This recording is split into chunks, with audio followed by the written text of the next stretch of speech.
أعوذ بالله من الشيطان الرجيم. بسم الله الرحمن الرحيم. اقترب للناس حسابهم وهم في غفلة معرضون. ما يأتيهم من ذكر من ربهم محدث إلا استمعوه وهم يلعبون. لاهية قلوبهم وأسروا النجوى الذين ظلموا هل هذا إلا بشر مثلكم أفتأتون السحر وأنتم تبصرون. قال ربي يعلم القول في السماء والأرض وهو السميع العليم. بل قالوا أضغاث أحلام بل افتراه بل هو شاعر فليأتنا بآية كما أرسل الأولون. ما آمنت قبلهم من قرية أهلكناها أفهم يؤمنون.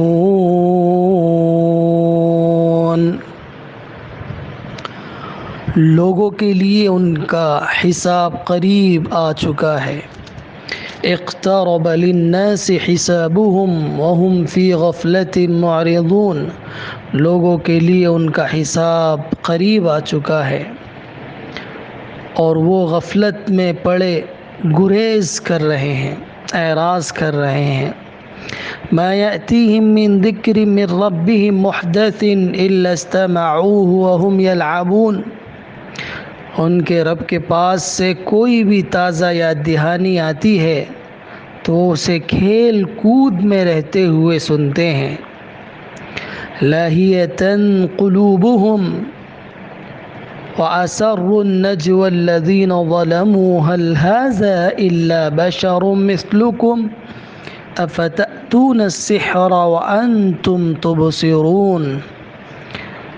اور ان کے دل غافل ہیں اور ان لوگوں نے جنہوں نے ظلم کیا ہے سرگوشیاں کی، خفیہ مشورت کی. وَأَسَرُّوا النَّجْوَى الَّذِينَ ظَلَمُوا. اور ان لوگوں نے خفیہ سرگوشیاں کی جنہوں نے ظلم کیا. هَلْ هَذَا إِلَّا بَشَرٌ مِثْلُكُمْ. کہ یہ شخص کیا ہے؟ تم جیسا ہے ہی ایک آدمی ہے، تو کیا تم دیکھتے بھالتے جادو میں پھنس جاؤ گے؟ هَلْ هَذَا، حل ماں کے معنی میں ہے، حل نہیں ہے یہ مگر تمہارے ہی جیسا ایک آدمی. تو افتأتون السحر، تو کیا تم جادو میں آ جاؤ گے، وانتم تبصرون، جبکہ تم دیکھ بھالتے ہو، دیکھ رہے ہو، یعنی جان بوجھ کر دیکھتے بھالتے جادو میں پھنس جاؤ گے. قال ربی یعلم القول فی السماء والارض وهو السمیع العلیم. اور انہوں نے کہا کہ میرا رب جانتا ہے آسمانوں میں اور زمینوں میں جو بات ہوتی ہے. وَهُوَ السَّمِيعُ الْعَلِيمُ. اور وہ سب کچھ جاننے سننے والا اور جاننے والا ہے. بل قالوا اضغاث احلام بل افتراه بل هو شاعر. بلکہ ان لوگوں نے کہا کہ یہ سب پراگندہ خواب ہیں، بلکہ من گھڑت باتیں ہیں، بلکہ یہ شاعر ہے. قالوا أضغاث أحلام بل افتراه بل هو شاعر فليأتنا بآية كما أرسل الأولون. تو وہ کہتے کہ اگر یہ رسول ہیں تو ایسی نشانیاں ہمارے پاس لے کر آئیں جیسی نشانیاں پہلے رسول لے کر آئے تھے، ان کو دی گئی تھی. فلیأتنا بآیہ، تو ہمارے پاس کوئی نشانی لے کر آئیں جیسا کہ پہلے رسولوں کو نشانی دے کر بھیجا گیا تھا، ایسی نشانی ہمیں بھی دکھائیں. ما آمنت قبلہم من قریۃ اہلکناہا، نہیں ایمان لائی ان سے پہلے کوئی بستی جس کو ہم نے ہلاک کیا. افہم یؤمنون، تو کیا یہ لوگ ایمان لائیں گے؟ یعنی ان سے پہلے جن آبادیوں اور بستیوں کو بھی ہم نے ہلاک کیا وہ لوگ ایمان نہیں لائے تھے، تو کیا یہ لوگ ایمان لے آئیں گے؟ یہ سورہ انبیاء ہے جن کا ترجمہ میں نے آپ کے سامنے پیش کیا. یہ ابتدائی 6 آیتیں تھی جو آج میں نے ان کی تلاوت اور ترجمہ کیا ہے، اور اس کی مختصر تشریح بھی ہم کریں گے، تفسیر کریں گے. اس سے پہلے ہم جانتے ہیں کہ یہ سورت اور اس سورت کا خاص موضوع کیا ہے، اور اس سورت کے اندر کیا کیا باتیں پیش کی گئی ہیں. اس سورت کا ایک مجموعی جائزہ ہم لیتے ہیں اور اس کا خلاصہ پیش کرتے ہیں. اس کو خلاصہ بھی کہتے ہیں، عمود بھی کہتے ہیں. تو اس صورت کا عمود کیا ہے، خلاصہ کیا ہے، محور کیا ہے، اس صورت کے اندر کیا کیا مضامین آنے والے ہیں، اس پر ہم ایک مختصر جائزہ لیں گے اور مختصر اس کے بارے میں آپ کو بتائیں گے. عزیز طالبات، یہ سورہ انبیاء ہے اور یہ قرآن مجید کی 21ویں صورت ہے. اس کے اندر 112 آیات ہیں اور مکی صورت ہے. اس صورت کے اندر بنیادی عقائد کے متعلق گفتگو ہوگی، بنیادی دعوت، توحید، رسالت اور آخرت پر زور دیا گیا ہے. شروع اس سے ہوا ہے کہ آخرت کی طرف متوجہ کیا جائے، حساب کا دن قریب آ گیا ہے، بھیانک دن آنے والا ہے، لوگ اپنی غفلت میں ہیں اور اس حساب سے غافل ہیں، بھولے ہوئے ہیں. تو اس کی یاد دہانی کے لیے شروعات میں اللہ تعالیٰ نے یہاں اس طرف توجہ دلائی ہے کہ غافل انسان بیدار ہو جائیں. تو بنیادی مضمون تو عقائد ہیں، دعوت، توحید، رسالت، آخرت ہے، اس کا تذکرہ ہے اس کے اندر، اور ان بستیوں کا بھی تذکرہ ہے جن کو تباہ کیا گیا جب وہ ایمان نہیں لائے اور انہوں نے انبیاء کی تعلیمات کو نہیں مانا، ان کا مذاق اڑایا اور انبیاء کو تکلیفیں پہنچائیں، جھٹلایا انہیں. تو ان پر اللہ کا عذاب نازل ہوا اور ان تمام قوموں کو برباد کیا گیا، ان کی بستیوں کو ہلاک کیا گیا. تو عبرت کے لیے، نصیحت کے لیے ان کو بھی یہاں پیش کیا گیا ہے. پھر اس صورت کے اندر انفق و آفاق میں جو دلائل ہیں اللہ تعالیٰ کی طرف متوجہ کرنے کے لیے، اس کا بھی تذکرہ ہے. آفاقی یعنی آسمانی دلائل بھی ہیں، زمینی دلائل بھی ہیں. خود انسان کے اندر جو اللہ نے دلائل رکھے ہیں، انسان اگر اپنے اوپر غور کرے، کائنات میں پھیلی نشانیوں پر غور کرے اور اللہ نے جو آسمانی میں دلائل رکھے ہیں اس پر غور کرے، تو اپنے خالق کی عظمت دلوں میں بیٹھ جائے گی، ذہنوں میں جاگزی ہو جائے گی. تو ان دلائل کو بھی یہاں پیش کیا گیا ہے تاکہ اللہ کی وحدانیت کا تصور دلوں میں بیٹھ جائے، عظمت ذہنوں میں بیٹھ جائے، ایک اللہ کو ماننے والے ہو جائیں. اور ساتھ ساتھ اس میں ان لوگوں کا بھی کہ جو ان دلائل کو سنتے ہیں اور وہ اس کا مذاق اڑاتے ہیں، اس کو دل پر نہیں لیتے، جھٹلاتے ہیں، باغی ہو جاتے ہیں، تو اللہ نے ان مجرموں کو ہلاک بھی کیا ہے. اور اللہ کی سنت یہی ہے کہ اللہ تعالیٰ انبیاء اور رسولوں کو بھیجتا ہے، اور جب ان کی بات پر لوگ عمل نہیں کرتے، ان کی تعلیمات کو نہیں مانتے، ان کو جھٹلاتے ہیں، تو پھر اللہ کا عذاب بھی آتا ہے. پھر اس کے بعد یہاں مسلسل انبیاء کا تذکرہ بھی کیا گیا ہے، اسحاق علیہ السلام، یعقوب، لوط، نوح، داؤد، سلیمان، ایوب، اسماعیل، ادریس، ذوالکفل، ذوالنون، زکریا اور عیسیٰ، اور آخر میں نبی اکرم صلی اللہ علیہ وسلم کا تذکرہ ہے۔ ان انبیاء کا تذکرہ بہت مختصر انداز میں کیا گیا ہے، اور جن جن مصائب سے اور مشکلات سے ان انبیاء کو دوچار ہونا پڑا ہے، آخر میں محمد صلی اللہ علیہ وسلم کا تذکرہ ہے، چونکہ وہ بھی اسی انبیاء کی کڑی ہے، اور ان کو بھی دعوت و تبلیغ میں صبر کرنا پڑا ہے، پریشانی جھیلنے پڑی ہے، اور تن من دھن کھپانے کی وجہ سے ان کو بھی پریشانیوں کا سامنا کرنا پڑا ہے۔ تو اس صورت میں چونکہ مسلسل انبیاء کا تذکرہ کیا گیا ہے، اس انبیاء کے تذکرے کی وجہ سے اس صورت کا نام سورہ انبیاء رکھا گیا۔ اور اس صورت میں قیامت کی شدتیں ہیں، ہولناکیاں بیان ہوئی ہیں، اس میں اللہ کے نبی اور رسولوں کے قصے بیان ہوئے ہیں۔ سب سے پہلے آخرت اور حساب اور جزا و سزا کی طرف لوگوں کی غفلت کا تذکرہ ہے، اور لوگوں کو ان کی غفلت سے اور دنیا میں جو وہ بالکل مگن ہیں، لگے ہوئے ہیں، ان سے ہوشیار اور چوکنا کرنے کی کوشش اللہ نے کی ہے۔ اس کے بعد آفاقی اور انفقی دلائل بیان ہوئے ہیں، اور ان کے ذریعے اللہ تعالی وحدانیت کو لوگوں کے دلوں میں ثابت کرنا چاہتا ہے۔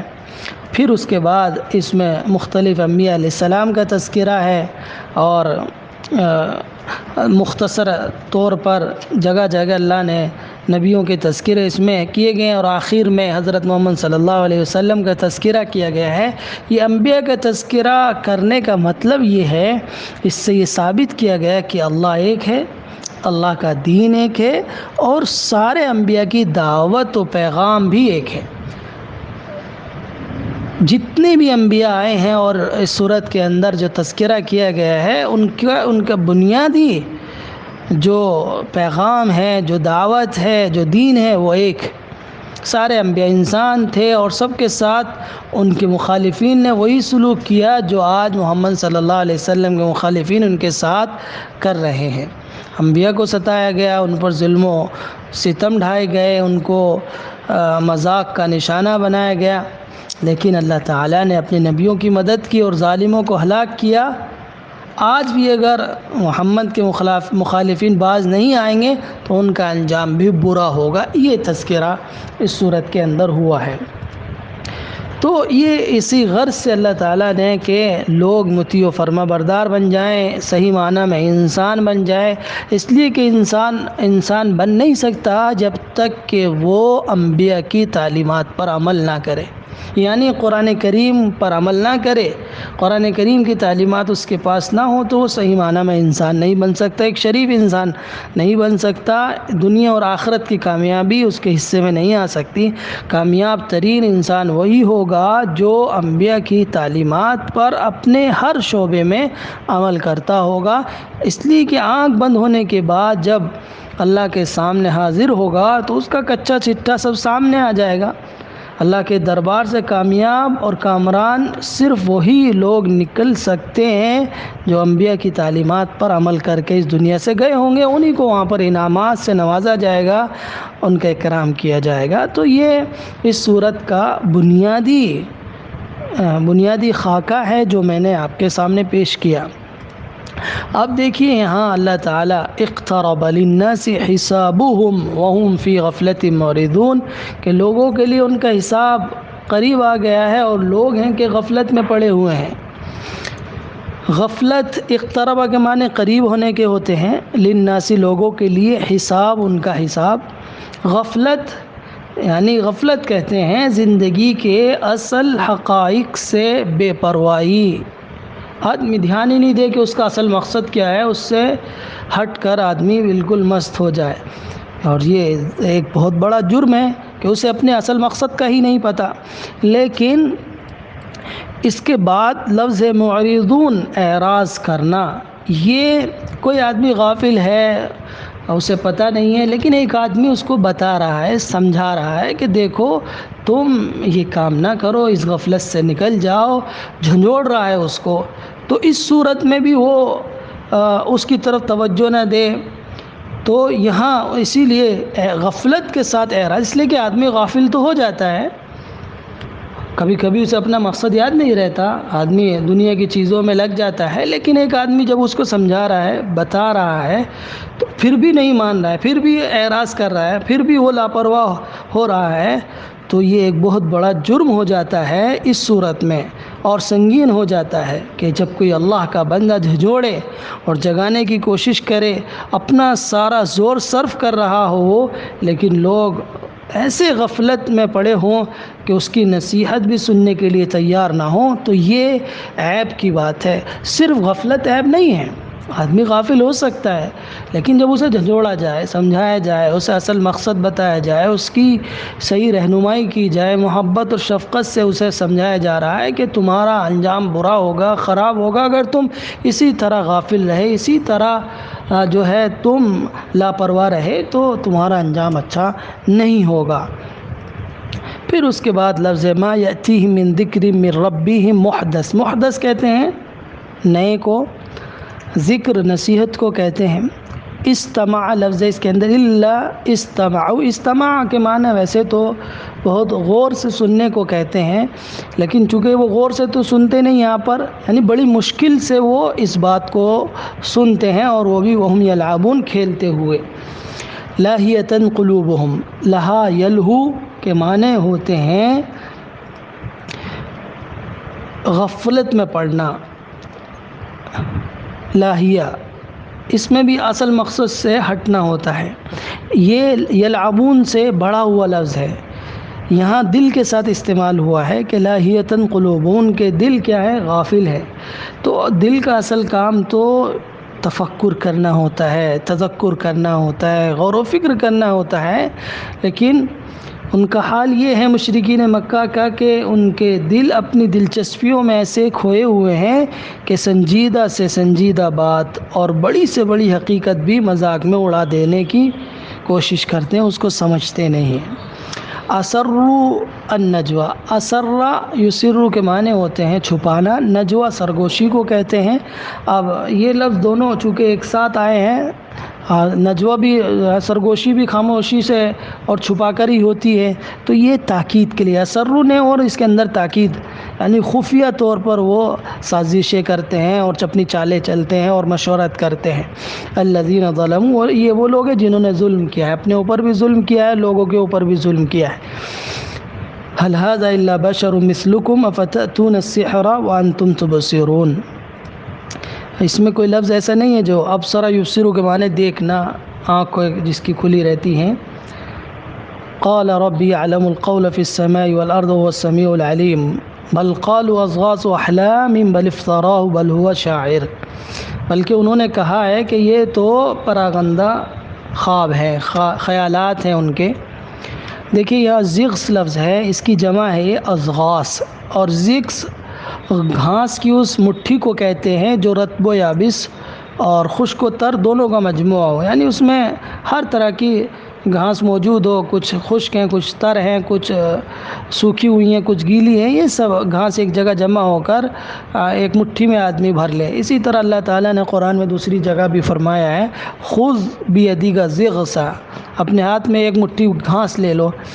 تو یہیں سے اب یہ اضغاث و احلام، حلم کی جمع احلام اس کے معنی خواب کے ہوتے ہیں، اور زغث اس کی جمع اضغاث اس کے معنی مٹھی بھر گھاس کے ہوتے ہیں. تو یہاں سے ایک محاورہ بنا جس کے معنی خواب پریشان کے ہوتے ہیں، یعنی اس کا مطلب یہ ہوا اضغاث و احلام کا کہ وہ خواب جو معنی و مفہوم سے بالکل خالی ہوں اور اپنے الجھاؤ کی وجہ سے اس قابل نہ ہو کہ ان کی کوئی تعویل کریں، تعبیر کریں، اس کی طرف کوئی توجہ نہیں ہوتی اور نہ کوئی اس کو اہمیت دی جاتی ہے.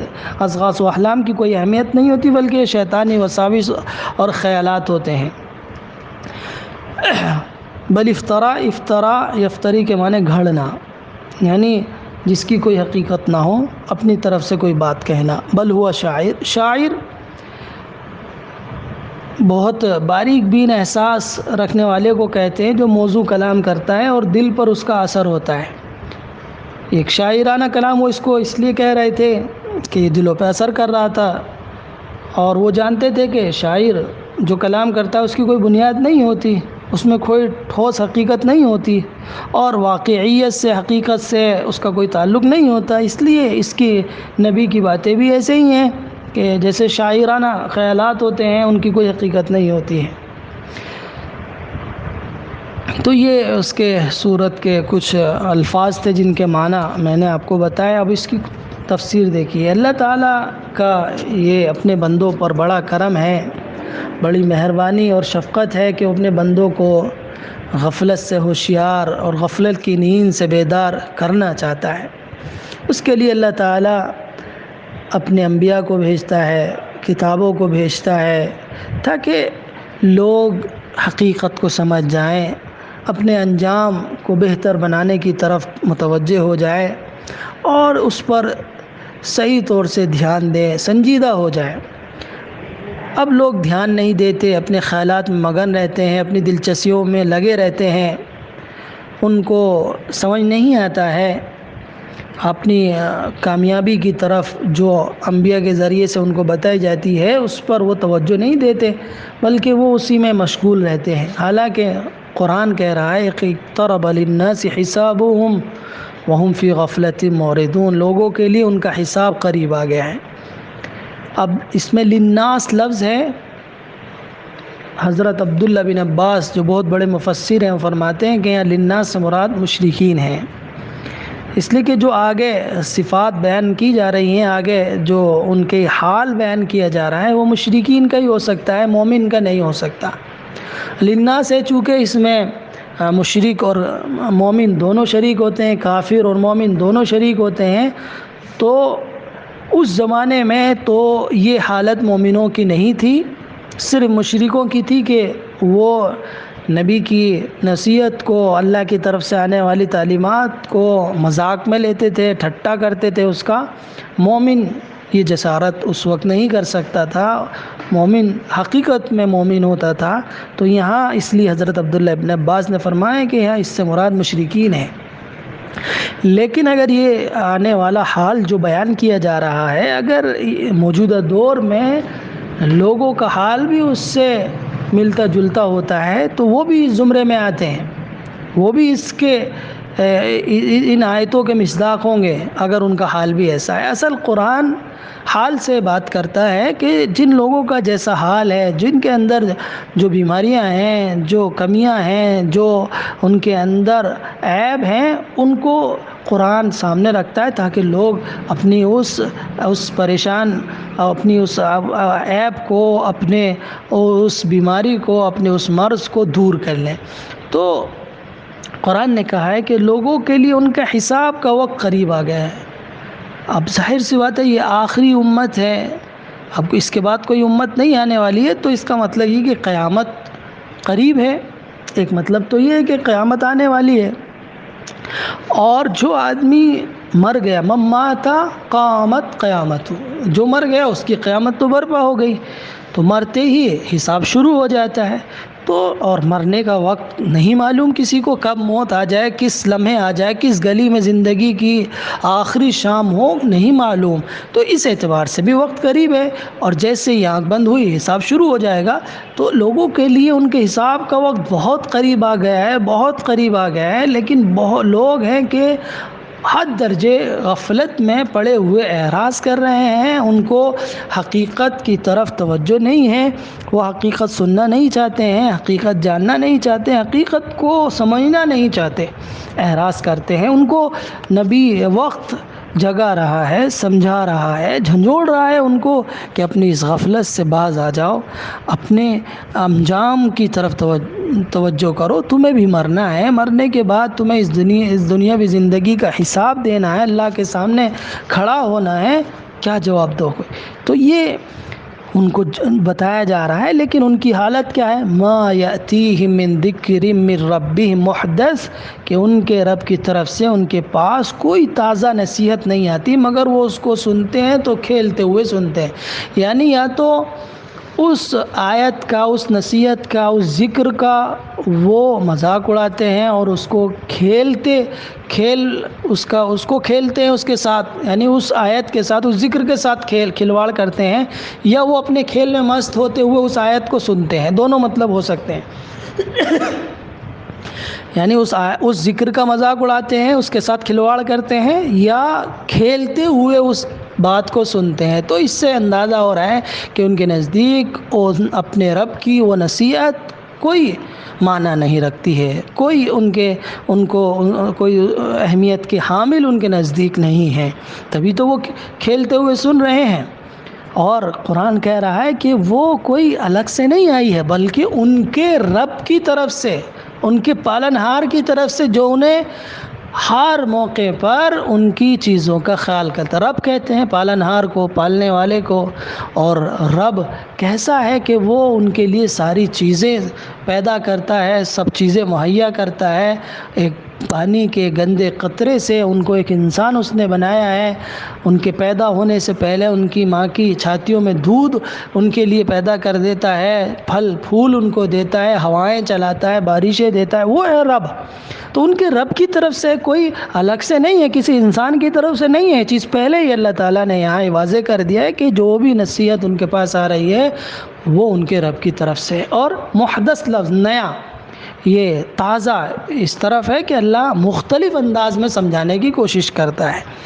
ایک نصیحت نہیں سمجھ میں آ رہی تو دوسری نصیحت، ایک انداز نہیں سمجھ میں آ رہا ہے تو دوسرا انداز، ایک دلیل نہیں سمجھ میں آ رہی ہے تو دوسری دلیل، یہ مختلف طریقوں سے، مختلف پہلوؤں سے، نئے نئے انداز سے اللہ تعالیٰ ان کو سمجھانے کی کوشش کر رہا ہے، لیکن ان کی حالت یہ ہے کہ وہ اپنی ہی مستیوں میں مست ہیں، اپنی ہی دلچسپیوں میں کھوئے ہوئے ہیں، انہیں اپنے رب کی نصیحت کا کوئی پاس و لحاظ نہیں، کوئی خیال نہیں ہے۔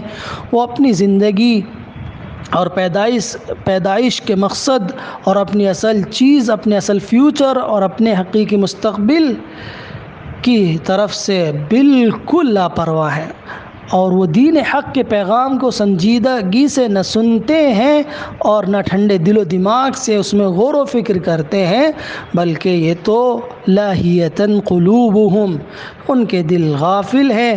اور صرف اتنا ہی نہیں بلکہ چھپ چھپ کر اس پیغام حقیقی کے خلاف مشن چلاتے ہیں، سرگوشی کرتے ہیں۔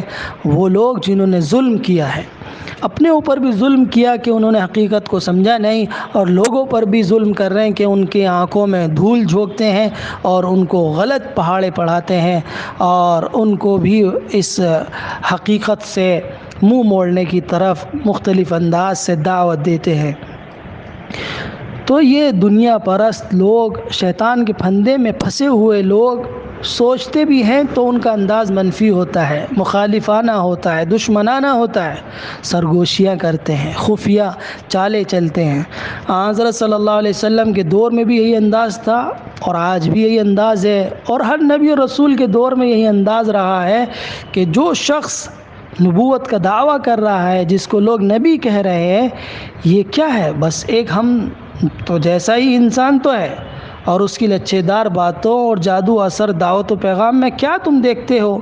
کیا تم اس کے جادو میں آتے ہو اور اس کا جادو کا اصل قبول کر لو گے؟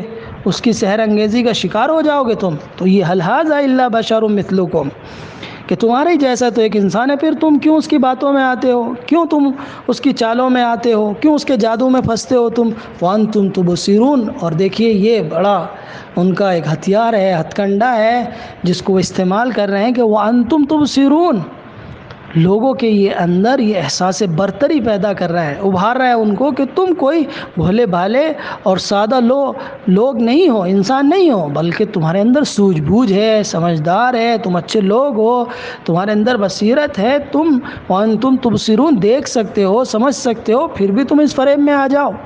یعنی لوگوں کی تعریف کر کے ان کو بیوقوف بنا رہے ہیں۔ وانتم تبصرون، اور تم تو سمجھدار ہو، تم کوئی ایسے بھولے بھالے نہیں ہو کہ کوئی بھی لوگ تم بیوقوف بنا دے، تمہارے اندر شعور ہے، تم تو یہ ان کے اندر احساس برتری کہ ہم بھی کچھ ہے تو ہم کیوں ان کی بات مانیں، اس لیے انہوں نے ان کے اندر یہ احساس برتری پیدا کی۔ قال ربی یعلم القول فی السماء والارض وهو السمیع العلیم، اور اس نبی نے کہا کہ میرا رب آسمان و زمین کی تمام باتوں کو جانتا ہے، وہ من وعن سنتا ہے، پوری کائنات میں ہونے والے ہر کام اور ہر عمل کو جانتا ہے، کیونکہ وہ تمام باتیں اور سب باتوں کی تفصیلی طور پر بیک وقت سننے والا ہے اور تمام کام بیک وقت دیکھنے اور جاننے والا ہے۔ اس لیے جو لوگ بھی خفیہ سازشیں کر رہے ہیں، تدبیریں کر رہے ہیں، وہ اللہ سے، میرے رب سے کسی طرح چھپ نہیں سکتی، اور تمام باتوں کو وہ جانتا ہے۔ اور وہ جب جانتا ہے اور وہ سنتا ہے تو خالی یہ سننا اور جاننا ایسے تو نہیں ہوگا، جو بھی سازشیں ہو رہی ہیں اللہ تعالیٰ جب سن رہا ہے تو ان سے حساب بھی لے گا، ان کی پکڑ بھی کرے گا۔ تو اللہ تعالیٰ سننا ہے، جانتا ہے، چاہے کوئی آدمی خفیہ طور پر کوئی بات کرے اور چاہے اعلانیہ کوئی بات کرے، وہ اللہ تعالیٰ سننے والا ہے اور سب کچھ جاننے والا ہے۔ کون آدمی کس وجہ سے کون سا کام کرتا ہے، اللہ کے علم میں، اللہ جانتا ہے کہ اس کے پیچھے اس کی کیا نیت ہے، تو اس اعتبار سے اللہ تعالیٰ اس کا حساب لے گا اور اس سے بدلہ لے گا۔ تو تمام تر خفیہ سازشیں اللہ تعالیٰ جانتا ہے، وہ انسان چاہے کتنی ہی پوشیدہ انداز میں کر لے۔ پھر انہوں نے کہا کہ بلکہ یہ تو پریشان خواب ہیں، ان کی کوئی حقیقت اور کوئی بیس اور کوئی بنیاد نہیں ہے۔ اور آگے بڑھ چڑھ کر انہوں نے کہا کہ یہ کلام تو خود اس محمد نے نعوذ باللہ گھڑ لیا ہے، بلکہ وہ تو شاعر ہے، اس لیے شاعرانہ کلام کرتا ہے، یہ کلام ایک شاعرانہ ہے اور لوگ اس سے دلوں پر وہ اثر کرتا ہے، حالانکہ اس کی کوئی حقیقت نہیں ہے، کوئی واقعات سے اس کا کوئی تعلق نہیں ہے۔ اور اگر واقعی یہ رسول ہے جیسا کہ یہ کہہ رہے ہیں تو ہمارے پاس ایسی نشانی لے کر آئیں جیسا کہ پہلے رسولوں کو دی گئی تھی، یعنی حصی معجزہ دکھائے ہمیں، جیسا کہ پہلے انبیاء کو معجزہ دکھایا گیا، تب ہم مانیں گے۔ اس طرح انہوں نے حضرت صلی اللہ علیہ وسلم پر مختلف قسم کے الزامات لگا کر اور اپنی ہی بدحواسی اور اپنی کم فہمی کا اور اپنی پراگندہ خیالی کا ثبوت فراہم کیا ہے اور آپ کی تکذیب کی، اور ساتھ ہی ساتھ انہوں نے ایسی نشانیاں پیش کرنے اور معجزہ دکھانے کا مطالبہ کیا جس سے انہیں یقین آ جائے کہ آپ نبی ہیں۔ ان کا یہ کہنا تھا جس طرح کے محسوس معجزے یعنی دکھائی دینے والے معجزے پہلے انبیاء اور رسولوں کو دیے گئے، ویسے ہی معجزے دکھائے جائیں تو ہم آپ کی بات کو مان لیں گے۔ لیکن اللہ تعالیٰ یہاں کہہ رہا ہے ما منت قبلہم من قریۃ اہلکناھا، ہم نے جتنی بھی بستیوں کو ان سے پہلے ہلاک کیا وہ ایمان نہیں لائے، یعنی حصی معجزے، دکھائی دینے والے معجزے دیکھ کر بھی وہ لوگ ایمان نہیں لائے ہیں، تو کیا یہ لوگ دیکھ کر ایمان لائیں گے؟ یہ بھی نہیں لائیں گے۔ ان کی نیت ایمان لانے کی نہیں ہے، بلکہ یہ تو صرف ایک ان کا پروپیگنڈا ہے اور ایک ایسے ہی کہ محمد یہ کام نہیں کر سکتے اس لیے یہ بات ان سے کہی جائے۔ حالانکہ ایمان کا تعلق معجزے سے نہیں ہوتا ہے، ایمان کا تعلق تو اصلاً دل سے ہوتا ہے کہ اور اسلام چونکہ ایک فطری دین ہے تو فطری طور پر عقل اور دل و دماغ سے سوچ کر آدمی غور کرے گا تو خود بخود اسلام کی حقانیت اس کی سمجھ میں آ جائے گی۔ تو ایمان لانے کے لیے کائنات کے اندر بے شمار نشانیاں اللہ کی موجود ہے، تمام چیزیں موجود ہیں یہاں پر، ان پر غور و فکر کرے خود اس کو سمجھ میں آ جائے گا۔ تو اب اللہ تعالیٰ نے اس لیے آگے کہا کہ جتنے بھی بستیاں ہم نے ہلاک کی ہیں انہوں نے بھی یہ مطالبہ کیا تھا لیکن وہ ایمان نہیں لائے، تو یہ کیسے ایمان لا سکتے ہیں؟ یہ بھی ایمان لائے ہیں۔ چنانچہ اللہ نے یہاں بھی فرمایا کہ جن بستیوں اور قوموں اور نسلوں کو ہم نے تباہ کیا ہے وہ منہ مانگے معجزے دیکھنے کے باوجود ایمان نہیں لائی تھیں، تو کیا یہ لوگ ایمان لے آئیں گے؟ در حقیقت ایسے معجزے نہ دکھانا خود ان کے لیے رحمت ہے۔ رحمت اس لیے ہے کہ جب کوئی معجزہ مانگتا ہے اور معجزہ دکھا دیا جاتا ہے اور ایمان نہ لائے تو ہلاک اور برباد کر دیا جاتا ہے، تو یہ ایمان تو لائیں گے نہیں، خود اندر سے ان کے اندر ایمان لانے کی فکر نہیں ہے، ایسے ہی ایک مطالبہ کر رہے ہیں۔ تو اگر منہ مانگے معجزے ان کو بھی دکھا دیے جائیں اور ایمان نہ لائیں تو تباہی اور عذاب کا آنا ان پر لازمی ہو جاتا ہے۔ تو اللہ تعالیٰ خود ان پر رحمت کر رہا ہے کہ معجزے نہیں بھیج رہا ہے، بلکہ ان کو سمجھانے کی مختلف انداز میں اللہ تعالیٰ کوشش کر رہا ہے اپنے نبی کے ذریعے سے۔ تو مختلف انداز میں اللہ تعالیٰ سمجھاتا ہے. آگے اور بہت سی باتوں کا جواب دیا گیا ہے. وقت ہو گیا ہے. یہ 6 آیتیں تک ہم آج پہنچے ہیں. انشاءاللہ اس کے آگے پڑھیں گے. اللہ تعالیٰ ہمیں صراط مستقیم پر دائم رکھے، قائم رکھے، اور یہ سلسلہ شروع کیا گیا ہے اللہ تعالیٰ اس کو پائے تکمیل تک پہنچائے، اور عمل کی نیت سے ہمیں یہ سارے کام کرنے کی، تعلیم و تعلم میں لگنے کی توفیق عطا فرمائے. عمل کی نیت سے ہمیں پڑھنے پڑھانے کی توفیق عطا فرمائے. صرف اس لیے نہیں کہ ہمیں کچھ الفاظ آ جائیں، ہم اچھے مفسر بن جائیں، بلکہ اچھے عمل کرنے والے ہوں. جو بھی ہم کچھ سنیں، جو بھی کچھ ہم پڑھائیں، یا اللہ ہم اس پر عمل کرنے والے ہوں. اس کی توفیق ہمیں عطا فرما. والسلام علیکم ورحمۃ اللہ وبرکاتہ.